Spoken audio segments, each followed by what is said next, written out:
Hello guys, good morning. अहिले चाहिँ हामी चितवनमा छौँ र बिहानको ठ्याक्कै 7:50 गएको छ र हामी चाहिँ बाबा लजमा बसेका छौँ र अब चाहिँ हामी जङ्गल सफारी गर्न गइरहेको छौँ र जङ्गल सफारी करिब 1.5देखि 2 घन्टाको भन्ने कुरा आएको छ। अब मेरो चाहिँ सेकेन्ड टाइम हो जङ्गल सफारी। योभन्दा 2 वर्ष अगाडि म चितवन आएको थिएँ। 2 वर्ष अगाडि चाहिँ मैले जङ्गल सफारी गरेको थिएँ। र बिहानको मर्निङको यस्तो छ चितवनको अहिले मर्निङको म यस्तो देख्न सक्नुहुन्छ। अहिले एकदमै राम्रो हाइवेहरू निकालेको छ, बाटोहरू पनि एकदम राम्रो छ।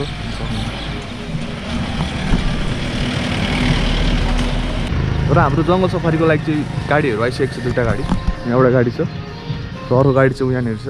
अब चाहिँ म तपाईँहरूलाई एकैचोटि जङ्गल सफारी गरेकै देखाउनेछु। त्यहाँको सम्पूर्ण भिडियोहरू म हटाउन सक्छु। होप आज बाघ देख्न पनि पाइयोस् होइन, किनभने अब मर्निङ समय छ। मर्निङमा अब देख्न पाइन्छ कि पाइँदैन थाहा छैन होइन। अनि हेरौँ अब के देखिन्छ सबै कुराहरू म ती लगेर देखाउँछु तपाईँहरूलाई। सो त्यो लागि यो भिडियोलाई हेरिदिनु होला। Thank you so much.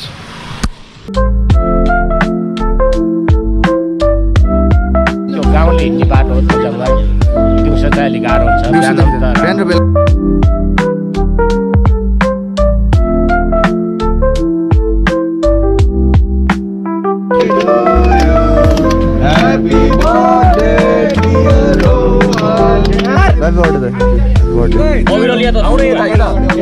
यहाँ अगाडि आउने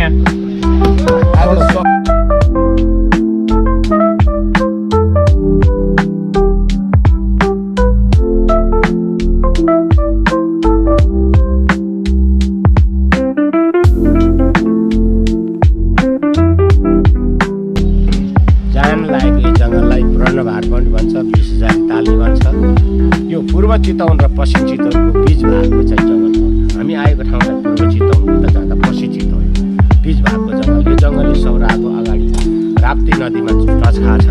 यता गएर पश्चिम चितवन, यता नारायणघाट जाने बाटो।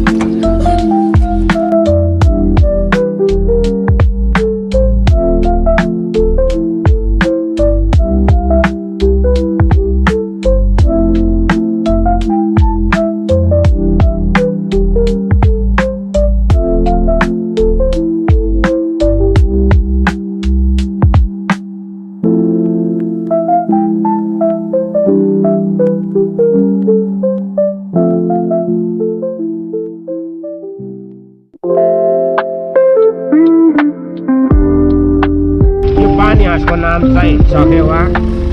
यो चरा चाहिँ रसिया देश, साइबेरिया, लद्दाखमा बस्ने चरा हो। यो जाडो महिनामा, यो कार्तिक महिनातिर जहिले पनि नेपाल, इन्डियामा आएका हुन्छन्। किन भन्दा त्यहाँ बढी चिसो भएर चिसो छलमा आएको नेपालमा।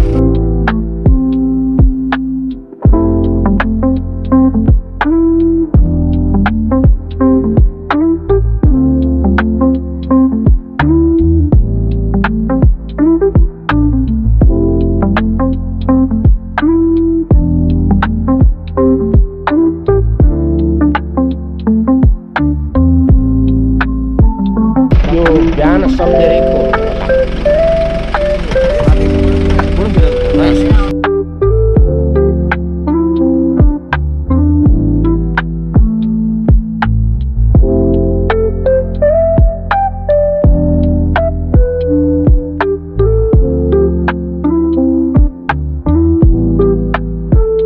यसलाई मास मगर भनिन्छ।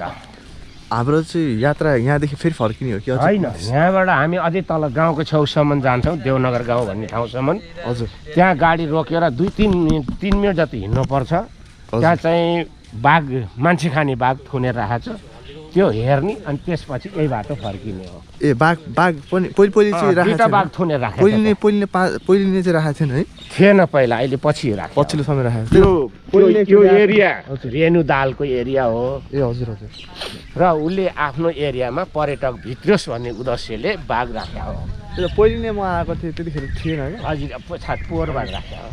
त्यही त। अब बाघ त देखिन पाएन जसले पनि, अहिले देख्न पाइयो। अहिले त्यसको लागि त्यो हिसाबले त सौरानी छ, त्यहाँ चाहिँ हेर्न जान दिँदैन। आइसकेपछि बाघ मान्छेले देखुन् भनेर पनि हजुर राम्रो हो। बाघ हेर्नलाई नि यो ठाउँमा चाहिँ पर्यटक मेरो भित्रोस् भन्ने उद्देश्यले गरे रेणु दालको गऱ्यो। गयो यहाँनिर छ, गई चाहिँ 2टा गई छ, एउटा यता छ, एउटा जङ्गलको लास्ट पोइन्ट उता गाउँको मुखैनिर हजुर त्यहाँ चाहिँ राखेको छ देवनगर भन्छ गई कुन यो भालेपति दुईटा हो कि पतिपति के हो यहाँबाट चिन्न गाह्रो हुन्छ गाह्रो बाघ छ बाघ दुईटा मान्छे खाने बानी परेको बाघ भएर कुनेर यो चाहिँ गोहीको हाछी माछा खाएको हाछी सेतो यो खरानी कलर छ नि यो कलर चाहिँ गोहीको हाछी